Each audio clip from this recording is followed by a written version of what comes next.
What was education like growing up during the period of the 60s?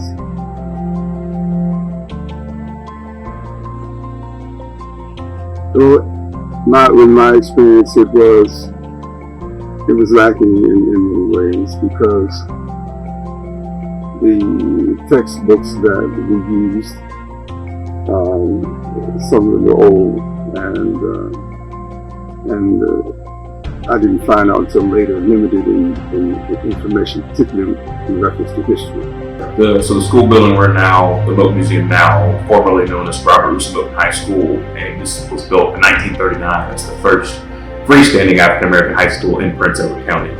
Prior to this building being built, 10 years before that, the high school curriculum, which at the time was 7th through 11th grade, took place in the local elementary school here. So as you can imagine, extremely hectic and overcrowded. And so through the advocacy of the local African American community here, they eventually got to build this building in 1939. And so this building was built that year for about 180 students. And so the day they walked into this building in 1939, in that fall, they had about probably 164 students.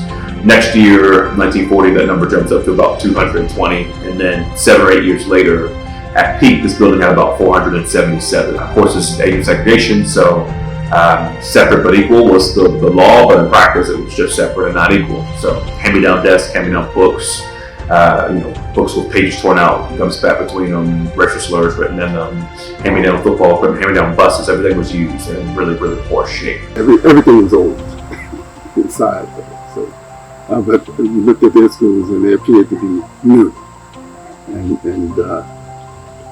for the time modern, if you will. What was Barbara John's impact and what is her legacy? Why is she important? So Barbara was a junior here at Moton High School in 1951, and she eventually decided to do something about the injustice and inequalities that they faced. Wasn't fair, wasn't lawful. She realized that. She had the mind of a debater, and so she very much had a skill for developing rhetoric and narrative and persuasion. And so it was after one conversation, certainly with a music teacher that she had, Miss Inez Davenport Jones, when she was complaining about the facility, and Miss Jones told her, why don't you go do something about it? Barbara, feeling rejected, thinking that she was just getting blown off, but really she started to think about it. She said, why don't I go do something about it? One of the second things that happened was that her best friend died in a bus accident. So these old junky buses, one day with the train and Farmville was running behind schedule because it was raining and it was foggy. And so the bus breaks down, as it was often known to do, but this time on the train tracks. And so unfortunately, that bus got hit by the train and they killed her best friend in the accident. So that, on top of all the other things that kind of were aforementioned, really kind of led Barbara to decide to do something about it. So April 23rd, 1951, she stood on the stage of Moton High School and she led the protest. What's significant about the time period, 4 years before Rosa Parks, while Martin Luther King Jr. was still in the college classroom, these students here at Moton High School, led by Barbara, went on this protest. And they started the protest 2 weeks, 10 school days, and during that time, they wrote to lawyers at NAACP, and they asked them to take their case to sue for a new school. Now, eventually that would turn into suing for school desegregation, but initially they just wanted to get a new school. How the protests eventually evolved from local issue to national issue, and I think a lot of that was through the NAACP getting involved.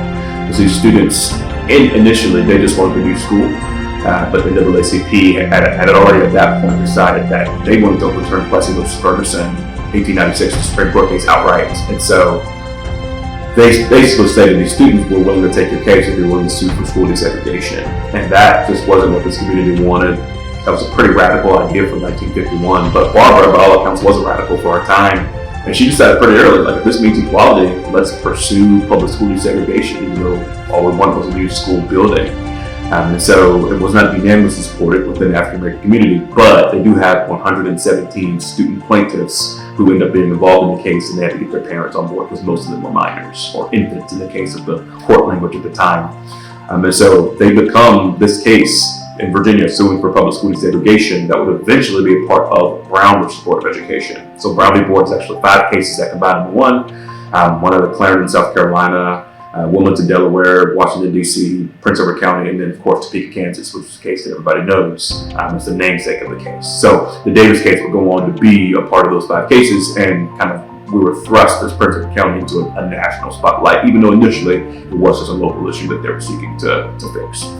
but it brought about change. It was a part of the process of bringing about change in the South.